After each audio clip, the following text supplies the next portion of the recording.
سورہ دخان، سورہ دخان کا تعارف۔ مقام نزول، سورہ دخان مکہ مکرمہ میں نازل ہوئی ہے۔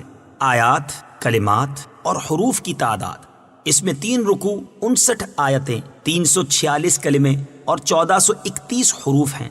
دخان نام رکھنے کی وجہ، عربی میں دھوئیں کو دخان کہتے ہیں اور اس سورت کی آیت نمبر 10 میں دھوئیں کا ذکر ہے۔ اس مناسبت سے اس سورت کو سورہ دخان کے نام سے موسوم کیا گیا ہے۔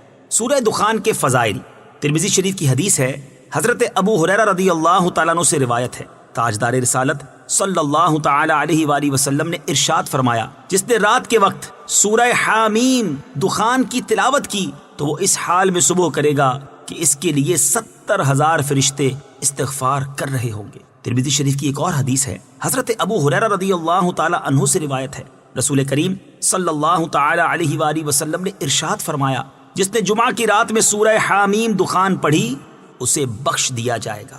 حضرت ابو امامہ رضی اللہ تعالیٰ عنہ سے روایت ہے، حضور پرنور صلی اللہ تعالی علیہ وآلہ وسلم نے ارشاد فرمایا، جس نے جمعہ کی رات یا جمعہ کے دن میں سورہ حامیم دخان پڑھی تو اللہ تعالیٰ اس کے لیے جنت میں گھر بنائے گا۔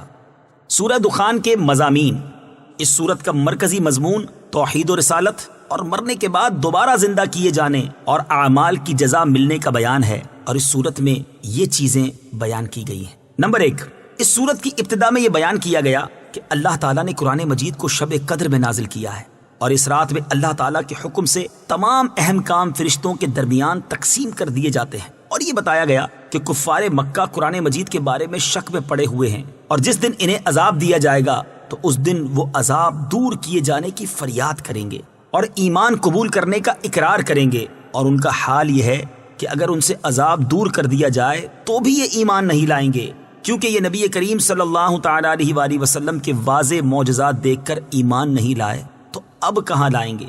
اور یہی حال ان سے پہلے کفار کا تھا کہ وہ بھی روشن نشانیاں دیکھنے کے باوجود اپنے کفر پر قائم رہے، اور اس کی مثال کے طور پر حضرت موسیٰ علیہ السلام اور فرعون کا واقعہ بیان کیا گیا۔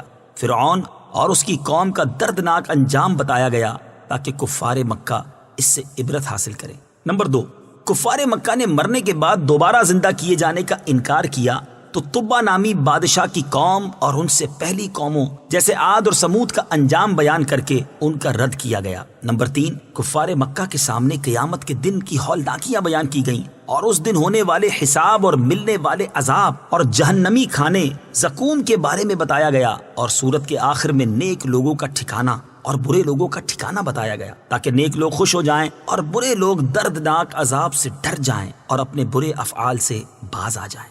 سورہ زخرف کے ساتھ مناسبت، سورہ دخان کی اپنے سے ماں قبل سورت زخرف کے ساتھ ایک مناسبت یہ ہے کہ یہ دونوں سورتوں کے شروع میں قرآن مجید کی عظمت و شان بیان ہوئی ہے، اور دوسری مناسبت یہ ہے کہ سورہ زخرف کے آخر میں اس دن کا ذکر کیا گیا جس میں کفار مکہ کو عذاب دیے جانے کا وعدہ کیا گیا ہے، اور سورہ دخان میں اس دن کا وصف بیان ہوا ہے کہ اس دن آسمان ایک ظاہر دھواں لائے گا۔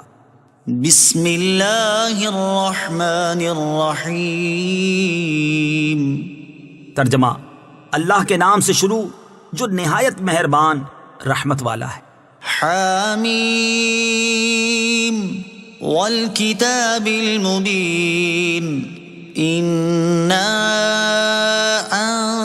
انزلناه فی لیلۃ مبارکۃ انا کنا منذرین۔ ترجمہ، اس روشن کتاب کی قسم، بے شک ہم نے اسے برکت والی رات میں اتارا، بے شک ہم ڈر سنانے والے ہیں۔ حامیم۔ تفسیر صراط الجنان میں ہے، یہ حروف مقطعات میں سے ایک حرف ہے، اس کی مراد اللہ تعالیٰ ہی بہتر جانتا ہے۔ والکتاب المبین، اس روشن کتاب کی قسم۔ تفسیر صراط الجنان میں ہے، اس آیت اور اس کے بعد والی آیت کا خلاصہ یہ ہے کہ اس قرآن پاک کی قسم جو حلال اور حرام وغیرہ ان احکام کو بیان فرمانے والا ہے جن کی لوگوں کو حاجت اور ضرورت ہے، بے شک ہم نے اسے برکت والی رات میں اتارا، کیونکہ ہماری شان یہ ہے کہ ہم اپنے عذاب کا ڈر سنانے والے ہیں۔ برکت والی رات، اکثر مفسرین کے نزدیک برکت والی رات سے شب قدر مراد ہے، اور بعض مفسرین اس سے شب براءت مراد لیتے ہیں۔ اس رات میں مکمل قرآن پاک لوح محفوظ سے آسمان دنیا کی طرف اتارا گیا، پھر وہاں سے حضرت جبرائیل علیہ السلام 23 سال کے عرصے میں تھوڑا تھوڑا لے کر نازل ہوئے، اور اسے برکت والی رات اس لیے فرمایا گیا کہ اس میں قرآن پاک نازل ہوا، اور ہمیشہ اس رات میں خیر و برکت نازل ہوتی ہے اور دعائیں خصوصیت کے ساتھ قبول کی جاتی ہیں۔ جن کثیر علماء کے نزدیک یہاں آیت میں برکت والی رات سے شب قدر مراد ہے، ان کی دلیل یہ آیات مبارکہ ہے۔ اللہ تعالیٰ نے ارشاد فرمایا، إنا أنزلناه في ليلة القدر۔ ترجمہ، بے شک ہم نے اس قرآن کو شب قدر میں نازل کیا۔ اس آیت میں ارشاد فرمایا گیا کہ اللہ تعالیٰ نے شب قدر میں قرآن مجید کو نازل فرمایا، اور یہاں ارشاد فرمایا گیا کہ إنا أنزلناه في ليلة مباركة، یعنی بے شک ہم نے اسے برکت والی رات میں اتارا۔ اسی لیے ضروری ہے کہ شب قدر اور مبارک رات سے ایک ہی رات مراد ہو، تاکہ قرآن مجید کی آیات میں تضاد لازم نہ آئے۔ اور ارشاد فرمایا، شهر رمضان الذي أنزل فيه القرآن۔ ترجمہ، یہ ایام رمضان کا مہینہ ہے جس میں قرآن نازل کیا گیا۔ اس آیت میں فرمایا گیا کہ قرآن مجید کو رمضان کے مہینے میں نازل کیا گیا، اور یہاں یوں ارشاد فرمایا کہ إنا أنزلناه في ليلة مباركة، یعنی بے شک ہم نے اسے برکت والی رات میں اتارا، تو ضروری ہوا کہ یہ رات بھی رمضان کے مہینے میں واقع ہو۔ اور جس شخص نے بھی یہ کہا ہے کہ مبارک رات رمضان کے مہینے میں واقع ہے، اس نے یہی کہا کہ مبارک رات شب قدر ہے۔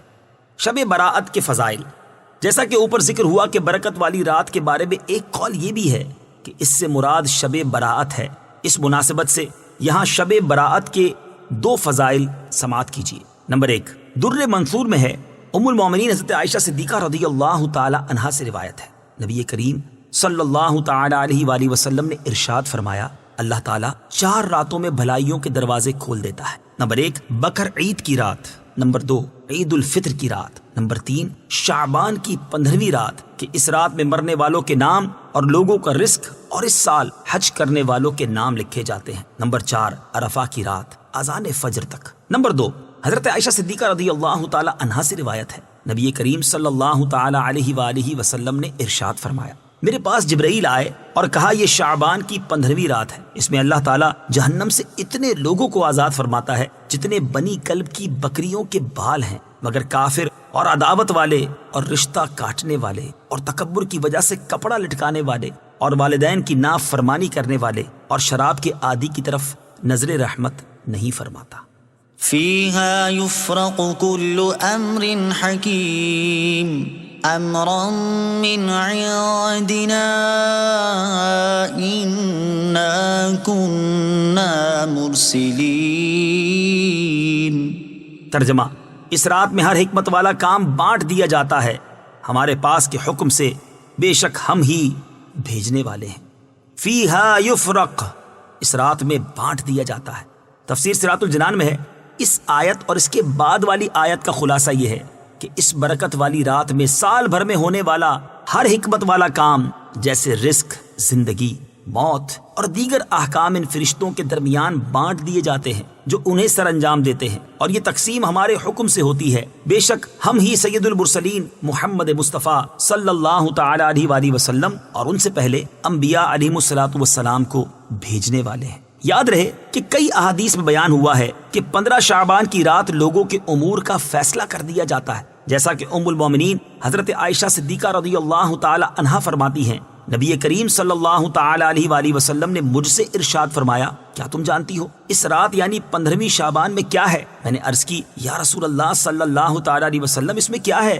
ارشاد فرمایا، اس رات میں اس سال پیدا ہونے والے تمام بچے لکھ دیے جاتے ہیں، اور اس سال مرنے والے سارے انسان لکھ دیے جاتے ہیں، اور اس رات میں ان کے اعمال اٹھائے جاتے ہیں اور ان کے رزق اتارے جاتے ہیں۔ ان احادیث اور اس آیت میں مطابقت یہ ہے کہ فیصلہ 15 شعبان کی رات ہوتا ہے، اور شب قدر میں وہ فیصلہ ان فرشتوں کے حوالے کر دیا جاتا ہے جنہوں نے اس فیصلے کے مطابق عمل کرنا ہوتا ہے، جیسا کہ حضرت عبداللہ ابن عباس رضی اللہ تعالی عنہما فرماتے ہیں، لوگوں کے امور کا فیصلہ نصف شعبان کی رات کر دیا جاتا ہے، اور شب قدر میں یہ فیصلہ ان فرشتوں کے سپرد کر دیا جاتا ہے جو ان امور کو سر انجام دیں گے۔ رحمة من ربك إنه هو السميع العليم رب السماوات والأرض وما بينهما إن كنتم موقنين۔ ترجمہ، تمہارے رب کی طرف سے رحمت ہے، بے شک وہی سننے والا جاننے والا ہے۔ وہ جو رب ہے آسمانوں اور زمین اور جو کچھ ان کے درمیان ہے سب کا، اگر تم یقین رکھنے والے ہو۔ رحمة من ربك، تمہارے رب کی طرف سے رحمت۔ تفسیر صراط الجنان میں ہے، اس آیت اور اس کے بعد والی آیت کا خلاصہ یہ ہے کہ قرآن کا اترنا اور رسولوں کی تشریف آوری تمہارے اس رب عز و جل کی طرف سے بندوں پر رحمت ہے جو آسمانوں اور زمین اور جو کچھ ان کے درمیان ہے سب کا رب ہے۔ بے شک وہی ان کی باتوں کو سننے والا اور ان کے کاموں اور احوال کو جاننے والا ہے۔ اے کفار مکہ، اگر تمہیں اس بات کا یقین ہو کہ اللہ تعالیٰ ہی آسمان و زمین کا رب ہے تو اس بات پر بھی یقین کر لو کہ محمد مصطفیٰ صلی اللہ تعالی علیہ وآلہ وسلم اللہ تعالیٰ کے رسول ہیں۔ لا إله إلا هو يحيي ويميت ربكم ورب آبائكم الأولين بل هم في شك يلعبون۔ ترجمہ، اس کے سوا کوئی معبود نہیں، وہ زندگی دیتا ہے اور موت دیتا ہے، وہ تمہارا رب اور تمہارے اگلے باپ دادا کا رب ہے، بلکہ وہ کافر شک میں پڑے کھیل رہے ہیں۔ لا الہ الا ہو، اس کے سوا کوئی معبود نہیں۔ تفسیر صراط الجنان میں ہے، یعنی اے لوگو، زمین و آسمان اور ان کے درمیان موجود تمام چیزوں کے رب کے علاوہ تمہارا اور کوئی معبود نہیں، لہٰذا تم اس کے علاوہ اور کسی کی عبادت نہ کرو، کیونکہ اللہ تعالیٰ کے علاوہ اور کوئی معبود ہونے کی صلاحیت نہیں رکھتا۔ اللہ تعالیٰ کی شان یہ ہے کہ وہ جسے چاہتا ہے زندگی دیتا ہے اور جسے چاہتا ہے موت دیتا ہے۔ وہ تمہارا بھی رب ہے اور تمہارے گزرے ہوئے باپ دادا کا بھی رب ہے، جس کی ایسی شان ہے صرف وہی رب ہونے اور عبادت کیے جانے کے لائق ہے۔ بل ہم، بلکہ وہ کافر۔ تفسیر صراط الجنان میں ہے، یعنی اللہ تعالیٰ کی وحدانیت کے جو دلائل ذکر کیے گئے ان کا تقاضا تو یہ تھا کہ کفار اس کی وحدانیت کو مان لیتے، لیکن یہ پھر بھی نہیں مانتے، بلکہ وہ اس کی طرف سے شک میں پڑے اور دنیا کے کھیل کود میں مصروف ہیں اور انہیں اپنی آخرت کی کوئی فکر ہی نہیں۔ فارتقب یوم تأتی السماء بدخان مبین یغشی الناس هذا عذاب علیم۔ ترجمہ، تو تم اس دن کے منتظر رہو جب آسمان ایک ظاہر دھواں لائے گا جو لوگوں کو ڈھانپ لے گا، یہ ایک دردناک عذاب ہے۔ فارتقب، تو تم منتظر رہو۔ تفسیر صراط الجنان میں ہے، اس آیت اور اس کے بعد والی آیت کا خلاصہ یہ ہے کہ تاجدار رسالت صلی اللہ تعالی علیہ وآلہ وسلم کی طرف سے اسلام کی دعوت ملنے پر کفار قریش آپ کو جھٹلاتے، آپ کی نافرمانی کرتے اور آپ کا مذاق اڑاتے۔ اس بنا پر رسول کریم صلی اللہ تعالی علیہ وسلم نے ان کے خلاف دعا کی کہ یا رب، انہیں ایسے 7 سالہ قحط کی مصیبت میں مبتلا کر جیسے 7 سال کا قحط حضرت یوسف علیہ السلام کے زمانے میں بھیجا تھا۔ یہ دعا قبول ہوئی اور سرکار دو عالم صلی اللہ تعالی علیہ وسلم سے ارشاد فرمایا گیا، اے حبیب صلی اللہ تعالی علیہ وآلہ وسلم، آپ ان کافروں کے لیے اس دن کے منتظر رہو جب آسمان ایک ظاہر دھواں لائے گا جو لوگوں کو ڈھانپ لے گا۔ چنانچہ قریش پر قحط سالی آئی اور یہاں تک اس کی شدت ہوئی کہ وہ لوگ مردار کھا گئے اور بھوک سے اس حال کو پہنچ گئے کہ جب اوپر کو نظر اٹھاتے اور آسمان کی طرف دیکھتے تو ان کو دھواں ہی دھواں معلوم ہوتا، یعنی ایک تو کمزوری کی وجہ سے انہیں نگاہوں کے سامنے اندھیرا محسوس ہوتا اور دوسرا قحط سے زمین خشک ہو گئی، اس سے خاک اڑنے لگی اور غبار نے ہوا کو ایسا گدلا کر دیا کہ انہیں آسمان دھوئیں کی طرح محسوس ہوتا۔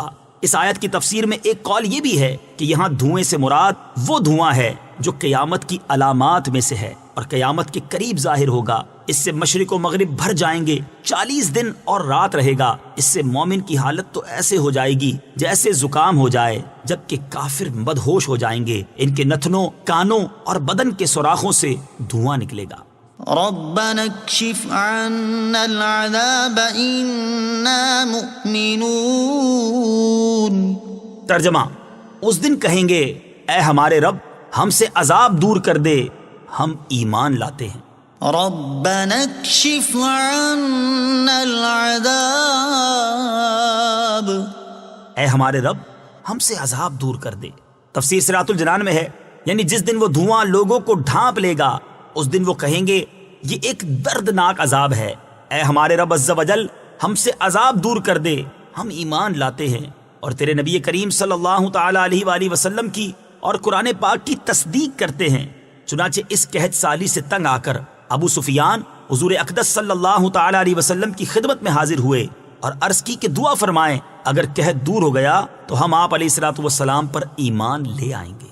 أنى لهم الذكرى وقد جاءهم رسول مبين ثم تولوا عنه وقالوا معلم مجنون۔ ترجمہ: ان کے لیے نصیحت ماننا کہاں ہوگا، حالانکہ ان کے پاس صاف بیان فرمانے والا رسول تشریف لا چکا۔ پھر وہ اس سے منہ پھیر گئے اور کہنے لگے یہ تو سکھایا ہوا ایک دیوانہ ہے۔ أنى لهم الذكرى، ان کے لیے نصیحت ماننا کہاں ہوگا۔ تفسیر صراط الجنان میں ہے، اس آیت اور اس کے بعد والی آیت کا خلاصہ یہ ہے کہ اگر ان سے عذاب دور کر دیا جائے تو بھی یہ کہاں ایمان لائیں گے، حالانکہ یہ اس سے بڑی بڑی وہ علامات دیکھ چکے ہیں جن سے نصیحت حاصل کر کے ایمان قبول کر سکتے تھے، اور وہ علامات یہ ہیں کہ ان کے پاس ایک عظیم الشان رسول تشریف لایا اور اس نے ان کے سامنے روشن آیات اور ایسے مضبوط معجزات کے ذریعے حق کے راستوں کو واضح کیا کہ انہیں دیکھ کر پہاڑ بھی اپنی جگہ سے سرک جائیں۔ لیکن میرے حبیب صلی اللہ تعالی علیہ وآلہ وسلم کی طرف سے پیش کی گئی روشن آیات اور مضبوط معجزات دیکھ کر بھی یہ لوگ ان سے منہ پھیر گئے، اور صرف منہ پھیرنے کو ہی کافی نہیں سمجھا بلکہ ان کے متعلق یہ افترا بھی کرنے لگے کہ یہ تو کسی آدمی کی طرف سے سکھایا ہوا ہے اور دیوانہ ہے، جیسے وحی کی غشی طاری ہونے کے وقت جنات یہ کلمات تلقین کر جاتے ہیں۔ قرآن پاک کی حقانیت دیکھ کر کفار کا حال۔ قرآن مجید کی حقانیت دیکھ کر کفار بہت زیادہ بوکھلا گئے تھے، اسی وجہ سے وہ قرآن کریم سے لوگوں کو بہکانے کے لیے کبھی کچھ کہتے اور کبھی کچھ، جیسے کبھی وہ یہ دعویٰ کرتے کہ تاجدار رسالت صلی اللہ تعالی علیہ وآلہ وسلم کو کسی آدمی نے سکھایا ہے، جیسا کہ سورہ نحل میں ارشاد باری تعالی ہے، وَلَقَدْ نَعْلَمُ أَنَّهُمْ يَقُولُونَ إِنَّمَا يُعَلِّمُهُ بَشَرٌ۔ ترجمہ: اور بے شک ہم جانتے ہیں کہ وہ کافر کہتے ہیں اس نبی کو ایک آدمی سکھاتا ہے۔ پھر ان کفار کا رد کرتے ہوئے اللہ تعالیٰ نے ارشاد فرمایا، لسان الذي يلحدون إليه أعجمي وهذا لسان عربي مبين۔ ترجمہ: جس آدمی کی طرف یہ منسوب کرتے ہیں اس کی زبان عجمی ہے اور یہ قرآن روشن عربی زبان میں ہے۔ کبھی یہ کہتے کہ نبی اکرم صلی اللہ تعالی علیہ وسلم نے اسے اپنی طرف سے بنا لیا ہے، جیسا کہ سورہ فرقان میں ارشاد باری تعالی ہے، وقال الذين كفروا إن هذا إلا إفك افتراه وأعانه عليه قوم آخرون۔ ترجمہ: اور کافروں نے کہا یہ قرآن تو صرف ایک بڑا جھوٹ ہے جو انہوں نے خود بنا لیا ہے، اور اس پر دوسرے لوگوں نے بھی ان کی مدد کی ہے۔ اللہ تعالیٰ نے ان کا رد کرتے ہوئے ارشاد فرمایا کہ فقد جاءوا ظلما وزورا۔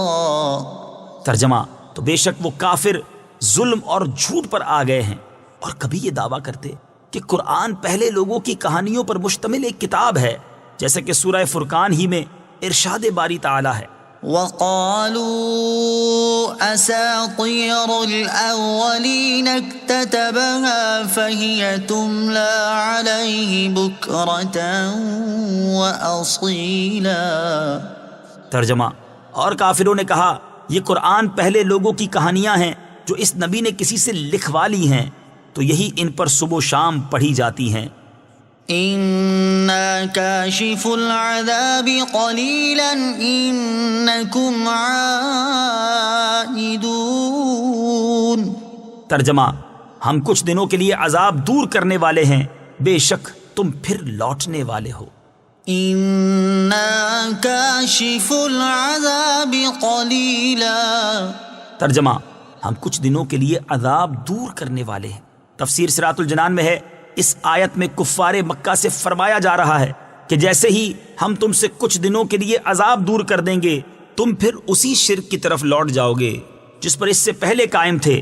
اس سے مقصود یہ تنبیہ کرنا ہے کہ وہ لوگ اپنے عہد کو پورا نہیں کریں گے، کیونکہ ان کا حال یہ ہے کہ جب کسی مصیبت کی وجہ سے عاجز ہو جاتے ہیں تو اللہ تعالیٰ کی بارگاہ میں گر گڑاتے ہیں، اور جب ان کا خوف اور مصیبت دور ہو جاتی ہے تو اپنے کفر اور آباء و اجداد کی اندھی پیروی کی طرف پلٹ جاتے ہیں۔ چنانچہ حضور پرنور صلی اللہ تعالی علیہ وآلہ وسلم کے صدقے ان کی مصیبت دور ہو جانے کے بعد ایسا ہی ہوا کہ وہ لوگ ایمان نہ لائے اور اپنے شرک و کفر پر ہی قائم رہے۔ يوم نبطش البطشة الكبرى إنا منتقمون۔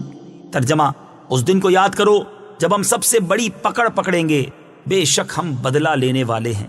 يوم نبطش البطشة الكبرى۔ اس دن کو یاد کرو جب ہم سب سے بڑی پکڑ پکڑیں گے۔ تفسیر صراط الجنان میں ہے، یعنی اے مشرکوں، اگر میں تم پر نازل ہونے والا وہ عذاب دور کر دوں جس نے تمہیں بے حال کر دیا ہے، اس کے بعد پھر تم کفر کی طرف لوٹ جاؤ اور اپنے رب سے کیا ہوا عہد توڑ دو، تو میں تم سے اس دن بدلہ لوں گا جب تمہیں بڑی پکڑ کے ساتھ پکڑوں گا۔ اس دن سے مراد قیامت کا دن ہے یا غزوہ بدر کا دن مراد ہے۔ وَلَقَدْ فَتَنَّا قَبْلَهُمْ قَوْمَ فِرْعَوْنَ وَجَاءَهُمْ رَسُولٌ كَرِيمٌ۔ ترجمہ، اور بے شک ہم نے ان سے پہلے فرعون کی قوم کو جانچا اور ان کے پاس ایک معزز رسول تشریف لایا۔ وَلَقَدْ فَتَنَّا قَبْلَهُمْ قَوْمَ فِرْعَوْنَ۔ اور بے شک ہم نے ان سے پہلے فرعون کی قوم کو جانچا۔ تفسیر صراط الجنان میں ہے، اس سے پہلی آیات میں اللہ تعالیٰ نے بیان فرمایا کہ کفار مکہ اپنے کفر پر ہی قائم ہیں، اور اس آیت سے بیان فرمایا کہ ان سے پہلے جو کفار گزرے ہیں ان کا طریقہ بھی یہی رہا تھا۔ چنانچہ اس آیت کی ایک تفسیر یہ ہے کہ اے حبیب صلی اللہ تعالی علیہ وآلہ وسلم، ہم نے مشرکین مکہ سے پہلے فرعون کی قوم کو حضرت موسیٰ علیہ السلام کے ذریعے آزمائش میں مبتلا کیا تاکہ وہ ایمان لے آئیں اور ان کا چھپا ہوا حال ظاہر ہو جائے، لیکن انہوں نے ایمان کے مقابلے میں کفر کو ہی اختیار کیا۔ دوسری تفسیر یہ ہے کہ اے حبیب صلی اللہ تعالی علیہ وآلہ وسلم، ہم نے مشرکین مکہ سے پہلے فرعون کی قوم کو مہلت دے کر اور ان پر رزق وسیع کر کے انہیں آزمائش میں مبتلا کیا تاکہ ان کا چھپا ہوا حال ظاہر ہو جائے اور ان کے پاس ایک معزز رسول حضرت موسیٰ علیہ السلام تشریف لائے۔ ان ادوا الی عباد اللہ انی لکم رسول امین۔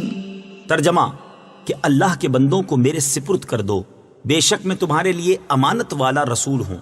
ان ادوا الی عباد اللہ،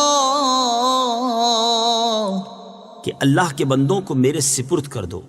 تفسیر صراط الجنان میں ہے، جب حضرت موسیٰ علیہ السلام فرعون کے پاس آئے تو اس سے فرمایا کہ بنی اسرائیل کو میرے حوالے کر دو، اور تم جو شدتیں اور سختیاں ان پر کرتے ہو اس سے انہیں رہائی دو، بے شک میں تمہارے لیے وحی پر امانت والا رسول ہوں۔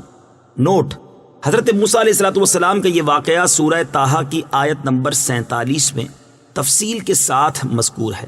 وَأَلَّا تَعْلُوا عَلَى اللَّهِ إِنِّي آتِيكُم بِسُلْطَانٍ مُبِينٍ۔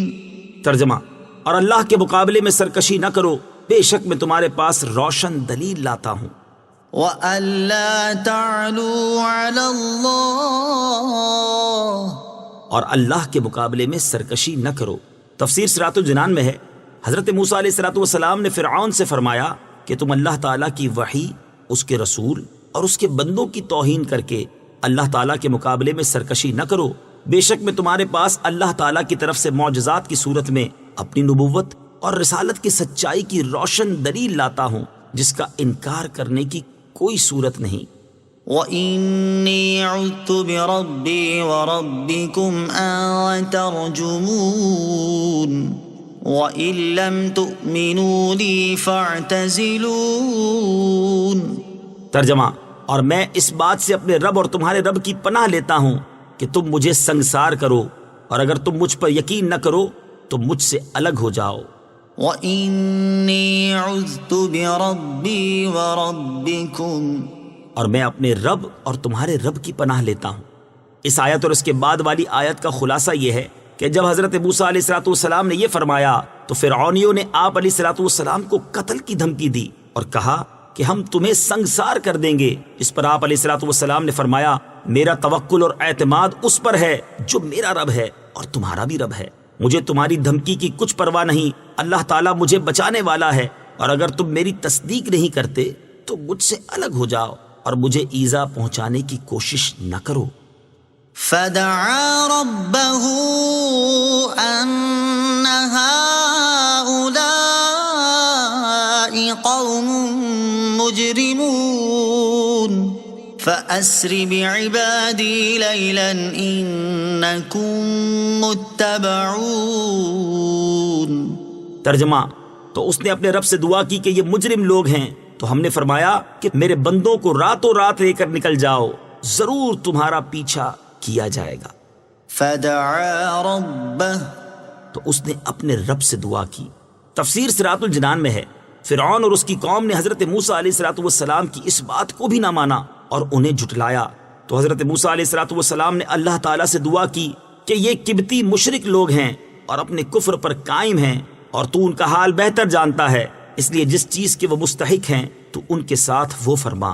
فَأَسْرِ بِعِبَادِي لَيْلًا، تو میرے بندوں کو راتوں رات لے کر نکل جاؤ۔ تفسیر صراط الجنان میں ہے، جب حضرت موسیٰ علیہ السلام نے دعا کی تو اللہ تعالیٰ نے ان کی دعا قبول فرما لی اور انہیں حکم فرمایا کہ جب دشمن غافل ہو تو بنی اسرائیل کو راتوں رات لے کر مصر سے نکل جاؤ۔ جب فرعون کو تمہارے نکل جانے کی خبر ملے گی تو وہ اپنے لشکروں کے ساتھ تمہارا پیچھا کرے گا تاکہ تمہیں قتل کر دے۔ چنانچہ حضرت موسیٰ علیہ السلام روانہ ہوئے اور دریا پر پہنچ کر آپ علیہ السلام نے عصا مارا تو دریا میں 12 خشک راستے پیدا ہو گئے اور آپ بنی اسرائیل کے ساتھ دریا میں سے گزر گئے۔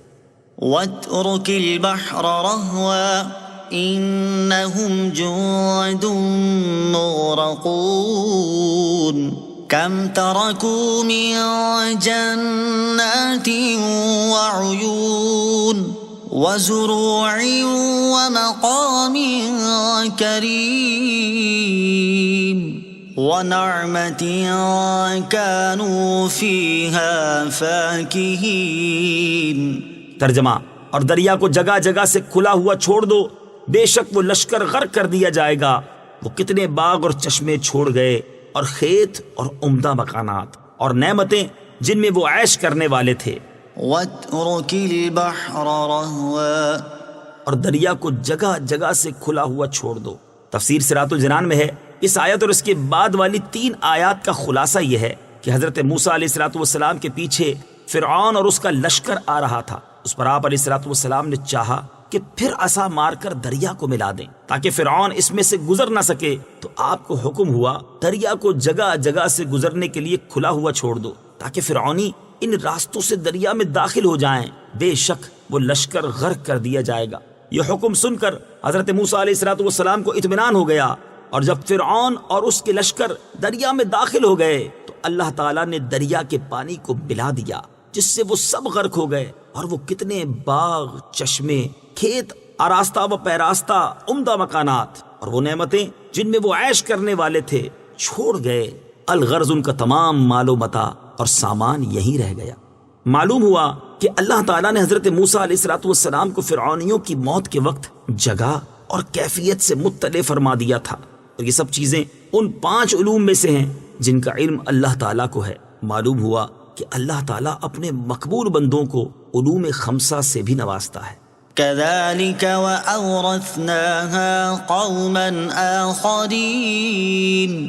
ترجمہ: ہم نے یوں ہی کیا اور ان چیزوں کا دوسری قوم کو وارث بنا دیا. كذلك ہم نے یوں ہی کیا. تفسیر صراط الجنان میں ہے، یعنی ہم نے فرعون اور اس کی قوم کے ساتھ اسی طرح کیا کہ ان کا تمام مال و متاع سلب کر لیا اور ان چیزوں کا دوسری قوم یعنی بنی اسرائیل کو وارث بنا دیا جو ان کے ہم مذہب تھے، نہ رشتہ دار اور نہ دوست تھے. آیت کذالک وأورثناها سے حاصل ہونے والی معلومات. اس آیت سے دو باتیں معلوم ہوئی. نمبر 1، کفار کی بستیوں اور ان کے مکانات میں رہنا منع نہیں، ہاں جہاں عذاب الہی آیا ہو وہاں رہنا منع ہے. اور چونکہ فرعون کی قوم پر مصر میں عذاب نہ آیا بلکہ انہیں وہاں سے نکال کر دریا میں غرق کیا گیا، لہٰذا مصر میں رہنا درست ہوا. نمبر 2، فرعون اور اس کی قوم کی ہلاکت کے بعد مصر میں خود بنی اسرائیل آباد ہوئے تھے. اس کی تائید قرآن پاک کی ان آیات سے بھی ہوتی ہے. چنانچہ حضرت موسیٰ علیہ السلام نے اپنی قوم سے فرمایا: عسى ربكم أن يهلك عدوكم ويستخلفكم في الأرض فينظر كيف تعملون. ترجمہ: ان قریب تمہارا رب تمہارے دشمنوں کو ہلاک کر دے گا اور تمہیں زمین میں جانشین بنا دے گا، پھر وہ دیکھے گا کہ تم کیسے کام کرتے ہو. اور اللہ تعالیٰ نے ارشاد فرمایا: وَأَوْرَثْنَا الْقَوْمَ الَّذِينَ كَانُوا يُسْتَضْعَفُونَ مَشَارِقَ الْأَرْضِ وَمَغَارِبَهَا الَّتِي بَارَكْنَا فِيهَا وَتَمَّتْ كَلِمَةُ رَبِّكَ الْحُسْنَى عَلَى بَنِي إِسْرَائِيلَ بِمَا صَبَرُوا وَدَمَّرْنَا مَا كَانَ يَصْنَعُ فِرْعَوْنُ وَقَوْمُهُ وَمَا كَانُوا يَعْرِشُونَ. ترجمہ: اور ہم نے اس قوم کو جسے دبایا گیا تھا اس زمین کے مشرقوں اور مغربوں کا مالک بنا دیا جس میں ہم نے برکت رکھی تھی، اور بنی اسرائیل پر ان کے صبر کی وجہ سے تیرے رب کا اچھا وعدہ پورا ہو گیا، اور ہم نے وہ سب تعمیرات برباد کر دیں جو فرعون اور اس کی قوم بناتی تھی، اور وہ عمارتیں جنہیں وہ بلند کرتے تھے. فما بكت عليهم السماء والأرض وما كانوا منظرين. ترجمہ: تو ان پر آسمان اور زمین نہ روئے اور انہیں مہلت نہ دی گئی.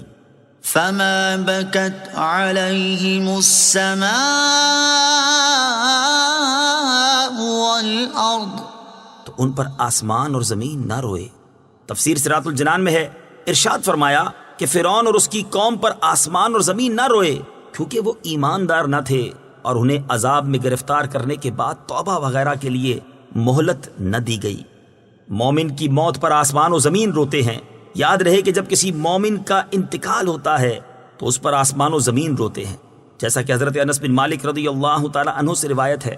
نبی اکرم صلی اللہ تعالی علیہ وآلہ وسلم نے ارشاد فرمایا: ہر مومن کے لیے دو دروازے ہیں، ایک سے اعمال اوپر کی طرف چڑھتے ہیں اور دوسرے سے اس کا رزق اترتا ہے. جب وہ مرتا ہے تو دونوں اس پر روتے ہیں. اور اللہ تعالیٰ کے اس فرمان فما بكت عليهم السماء والأرض وما كانوا منظرين میں یہی مذکور ہے. اور امام مجاہد رحمت اللہ تعالی علیہ سے کہا گیا کہ کیا مومن کی موت پر آسمان و زمین روتے ہیں؟ آپ رحمت اللہ تعالی علیہ نے فرمایا: زمین اس بندے پر کیوں نہ روئے جو زمین کو اپنے رکوع و سجود سے آباد رکھتا تھا، اور آسمان اس بندے پر کیوں نہ روئے جس کی تسبیح و تکبیر آسمان میں پہنچتی تھی. بعض مفسرین کے نزدیک زمین و آسمان خود نہیں روتے بلکہ یہاں ان کے رونے سے مراد آسمان اور زمین والوں کا رونا ہے، جیسا کہ حضرت حسن رحمت اللہ تعالی علیہ کا قول ہے کہ زمین و آسمان کے رونے سے مراد یہ ہے کہ آسمان والے اور زمین والے روتے ہیں. وَلَقَدْ نَجَّيْنَا بَنِي إِسْرَائِيلَ مِنَ الْعَذَابِ الْمُهِينِ مِنْ فِرْعَوْنَ إِنَّهُ كَانَ عَالِيًا مِنَ الْمُسْرِفِينَ. ترجمہ: اور بے شک ہم نے بنی اسرائیل کو رسوا کن عذاب سے نجات بخشی فرعون سے، بے شک وہ متکبر حد سے بڑھنے والوں میں سے تھا. وَلَقَدْ نَجَّيْنَا بَنِي إِسْرَائِيلَ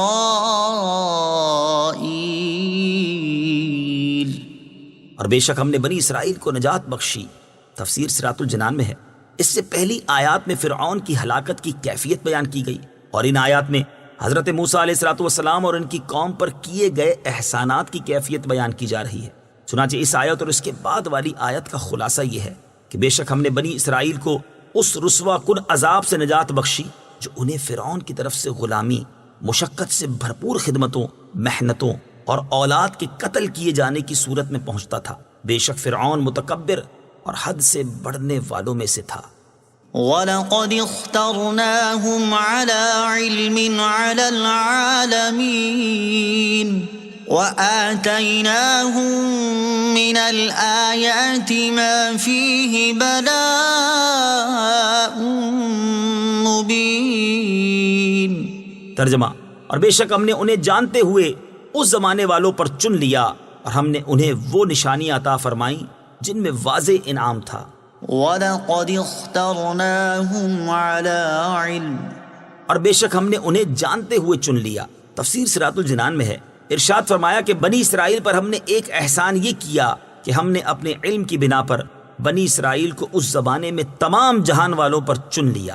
یاد رہے کہ اس آیت سے یہ لازم نہیں آتا کہ بنی اسرائیل حضور اقدس صلی اللہ تعالی علیہ وسلم کی امت سے بھی افضل ہیں، کیونکہ بنی اسرائیل کا افضل ہونا اپنے زمانے کے اعتبار سے ہے۔ وَآتَيْنَاهُمْ مِنَ الْآيَاتِ، اور ہم نے انہیں نشانیاں عطا فرمائیں۔ تفسیر صراط الجنان میں ہے، ارشاد فرمایا کہ بنی اسرائیل پر ہم نے ایک احسان یہ کیا کہ ہم نے انہیں وہ نشانیاں عطا فرمائیں جن میں واضح انعام تھا، جیسے ان کے لیے دریا میں خشک راستے بنائے، بادل کو سائبان کیا، من و سلوہ اتارا، اور اس کے علاوہ اور نعمتیں دی۔ إِنَّ هَٰؤُلَاءِ لَيَقُولُونَ إِنْ هِيَ إِلَّا مَوْتَتُنَا الْأُولَىٰ وَمَا نَحْنُ بِمُنشَرِينَ فَأْتُوا بِآبَائِنَا إِن كُنتُمْ صَادِقِينَ۔ ترجمہ، بے شک یہ کفار مکہ ضرور کہتے ہیں، بے شک موت تو صرف ہماری پہلی موت ہی ہے، اور ہم اٹھائے نہ جائیں گے، اگر تم سچے ہو تو ہمارے باپ دادا کو لے آؤ۔ إِنَّ هَٰؤُلَاءِ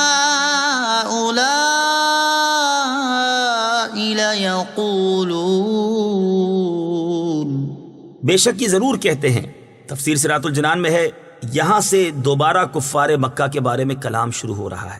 چنانچہ اس آیت اور اس کے بعد والی دو آیات کا خلاصہ یہ ہے کہ کفار مکہ ضرور کہتے ہیں کہ اس زندگانی کے بعد ایک موت کے علاوہ ہمارے لیے اور کوئی حال اور زندگی باقی نہیں۔ اس سے ان کا مقصود موت کے بعد زندہ کیے جانے کا انکار کرنا تھا، جس کو اگلے جملے میں واضح کر دیا کہ ہم موت کے بعد دوبارہ کبھی زندہ کر کے اٹھائے نہیں جائیں گے۔ اگر تم اس بات میں سچے ہو کہ ہم مرنے کے بعد زندہ کر کے اٹھائے جائیں گے تو ہمارے باپ دادا کو دوبارہ زندہ کر کے لے آؤ۔ کفار مکہ نے یہ سوال کیا تھا کہ اگر موت کے بعد کسی کا زندہ ہونا ممکن ہو تو قصا بن کلاب کو زندہ کر دو، اور یہ ان کی جاہلانہ بات تھی، کیونکہ جس کام کے لیے وقت معین ہو اس کا اس وقت سے پہلے وجود میں نہ آنا اس کے ناممکن ہونے کی دلیل نہیں ہوتا، اور نہ اس کا انکار صحیح ہوتا ہے۔ جیسے اگر کوئی شخص کسی نئے اگے ہوئے درخت یا پودے کو کہے کہ اس میں سے اب پھل نکالو، ورنہ ہم نہیں مانیں گے کہ اس درخت سے پھل نکل سکتا ہے، تو اس کو جاہل قرار دیا جائے گا، اور اس کا انکار محض حماقت یا جھگڑا ہوگا۔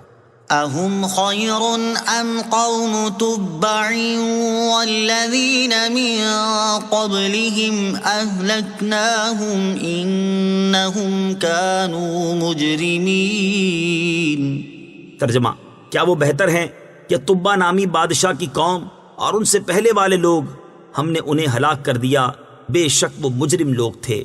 أَهُمْ خَيْرٌ أَمْ قَوْمُ تُبَّعٍ، کیا وہ بہتر ہیں یا تبا کی قوم؟ تفسیر صراط الجنان میں ہے، اس آیت میں کفار قریش کا رد کیا گیا ہے کہ کیا طاقت و قوت اور شان و شوکت میں کفار مکہ بہتر ہیں یا تبا نامی بادشاہ کی قوم اور ان سے پہلے والے لوگ جیسے عاد اور سمود وغیرہ جو کہ کافر امتوں میں سے تھے؟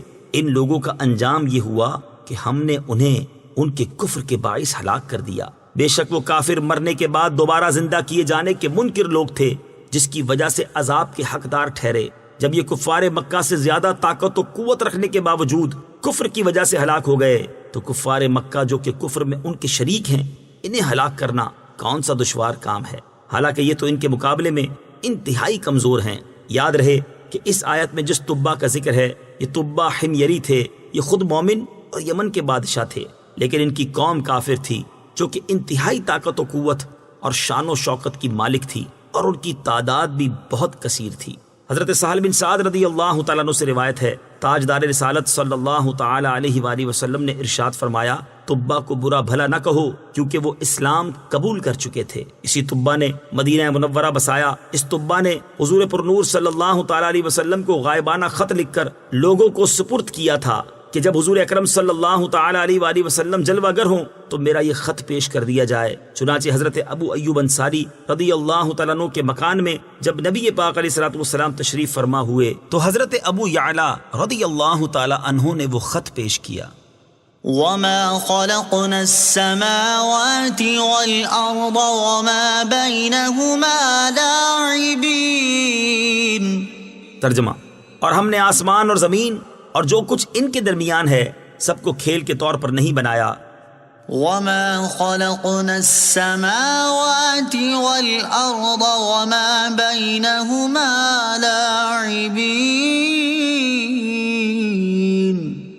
اور ہم نے آسمان اور زمین اور جو کچھ ان کے درمیان ہے سب کو کھیل کے طور پر نہیں بنایا۔ تفسیر صراط الجنان میں ہے، ارشاد فرمایا کہ ہم نے آسمان اور زمین اور جو کچھ ان کے درمیان ہے سب کو ایسے ہی کھیل کے طور پر بے مقصد نہیں بنایا، کیونکہ اگر مرنے کے بعد اٹھنا اور حساب و ثواب نہ ہو تو مخلوق کی پیدائش محض فنا کے لیے ہوگی، اور یہ عبث و لعب ہے۔ تو اس دلیل سے ثابت ہوا کہ اس دنیاوی زندگی کے بعد اخروی زندگی ضرور ہے، جس میں اعمال کا حساب ہوگا اور ان کی جزا ملے گی۔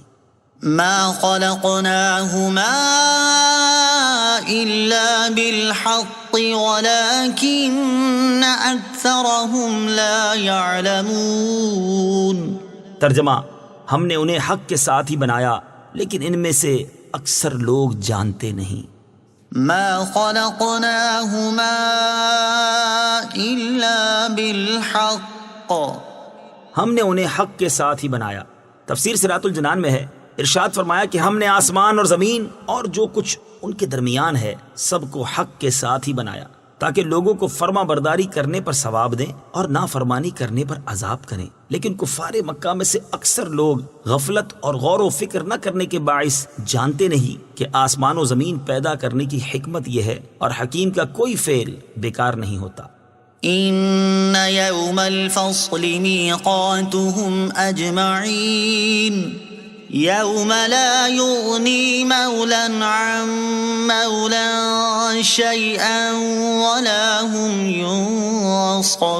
ينصرون إلا من رحم الله إنه هو العزيز الرحيم۔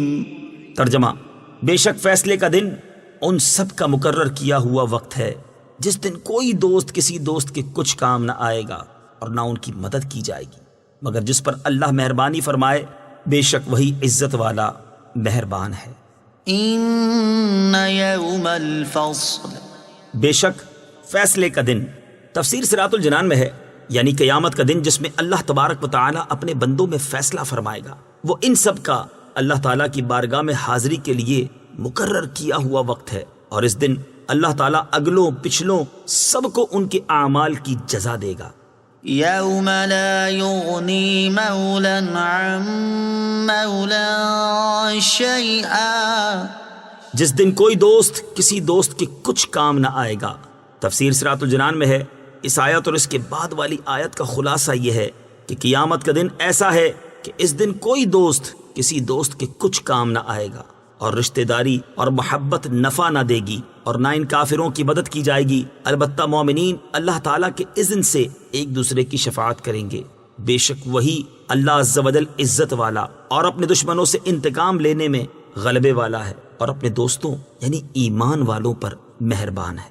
إن شجرة الزقوم طعام الأثيم كالمهل يغلي في البطون كغلي الحميم. ترجمہ: بے شک زقوم کا درخت گناہگار کی خوراک ہے، گلے ہوئے تانبے کی طرح پیٹوں میں جوش مارتا ہوگا جیسا کھولتا ہوا پانی جوش مارتا ہے. إن شجرة الزقوم بے شک زقوم کا درخت. تفسیر صراط الجنان میں ہے. اس آیت اور اس کے بعد والی 3 آیات کا خلاصہ یہ ہے کہ بے شک جہنم کا کانٹے دار اور انتہائی کڑوا زقوم نام کا درخت بڑے گناہگار یعنی کافر کی خوراک ہے، اور جہنمی زقوم کی کیفیت یہ ہے کہ گلے ہوئے تانبے کی طرح کفار کے پیٹوں میں ایسے جوش مارتا ہوگا جیسے کھولتا ہوا پانی جوش مارتا ہے. جہنمی درخت زقوم کا وصف. زقوم نامی درخت کے بارے میں ایک اور مقام پر اللہ تعالیٰ نے ارشاد فرمایا: إنها شجرة تخرج في أصل الجحيم طلعها كأنه رؤوس الشياطين فإنهم لآكلون منها فمالئون منها البطون. ترجمہ: بے شک وہ ایک درخت ہے جو جہنم کی جڑ میں سے نکلتا ہے، اس کا شگوفہ ایسے ہے جیسے شیطانوں کے سر ہوں، پھر بے شک وہ اس میں سے کھائیں گے، پھر اس سے پیٹ بھریں گے. اور ارشاد فرمایا: ثم إنكم أيها الضالون المكذبون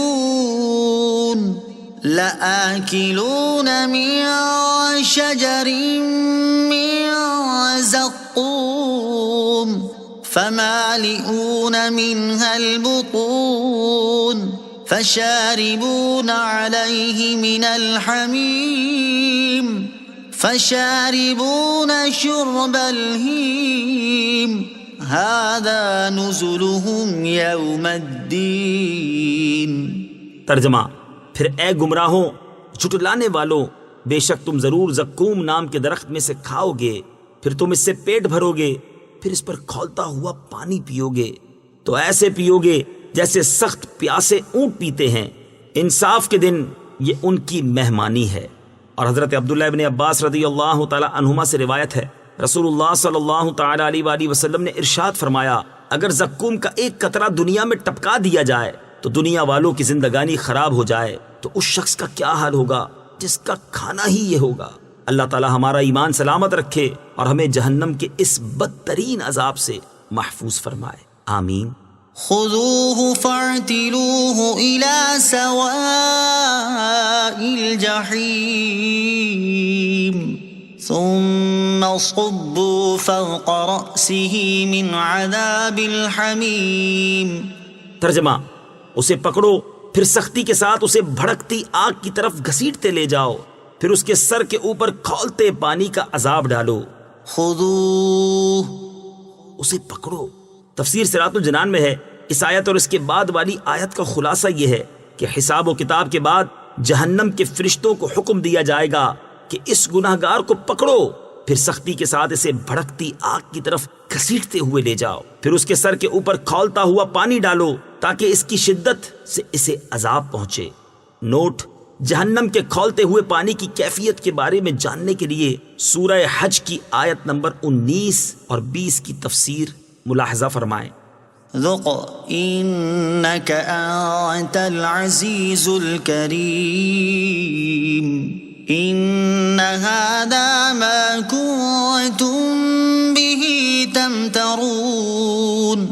ترجمہ: چکھ تو تو بڑا عزت والا کرم والا ہے، بے شک یہ وہ ہے جس میں تم شک کرتے تھے. ذق چکھ. اس آیت اور اس کے بعد والی آیت کا خلاصہ یہ ہے کہ جب اس جہنمی کے سر پر کھولتا ہوا پانی ڈالا جائے گا تو اس وقت اس کی تذلیل اور توہین کرتے ہوئے اس سے کہا جائے گا: اس ذلت اور اہانت والے عذاب کو چکھ، تو اپنے گمان میں اپنی قوم کے نزدیک بڑا عزت والا کرم والا ہے تو یہ تیری تعظیم ہو رہی ہے. مفسرین فرماتے ہیں ابو جہل نے رسول کریم صلی اللہ تعالی علیہ وآلہ وسلم سے کہا: مکہ کے ان 2 پہاڑوں کے درمیان مجھ سے زیادہ عزت والا اور کرم والا کوئی نہیں، تو خدا کی قسم آپ اور آپ کا رب میرا کچھ نہیں بگاڑ سکتے. اس کے لیے وعید کے طور پر یہ آیت نازل ہوئی اور اسے عذاب کے وقت یہ تانا دیا جائے گا۔ اگلی آیت میں فرمایا گیا کہ کفار سے یہ بھی کہا جائے گا بے شک جو عذاب تم دیکھ رہے ہو یہ وہ عذاب ہے جس میں تم شک کرتے تھے اور اس پر ایمان نہیں لاتے تھے۔ ان المتقین فی مقام امین فی جنات وعیون يلبسون من سندس واستبرق متقابلين كذلك وزوجناهم بحور عين يدعون فيها بكل فاكهة آمنين لا يذوقون فيها الموت إلا الموتة الأولى ووقاهم عذاب الجحيم فضلا من ربك ذلك هو الفوز العظيم۔ ترجمہ، بے شک ڈر والے امن والی جگہ میں ہوں گے، باغوں اور چشموں میں باریک اور موٹے ریشم کے لباس پہنیں گے، ایک دوسرے کے آمنے سامنے ہوں گے، یوں ہی ہوگا اور نہایت سیاہ اور روشن بڑی آنکھوں والی عورتوں سے ہم ان کی شادی کریں گے۔ وہ جنت میں بے خوف ہو کر ہر قسم کا پھل میوہ مانگیں گے، اس میں پہلی موت کے سوا پھر موت کا ذائقہ نہ چکھیں گے، اور اللہ نے انہیں آگ کے عذاب سے بچا لیا۔ تمہارے رب کے فضل سے یہی بڑی کامیابی ہے۔ ان المتقین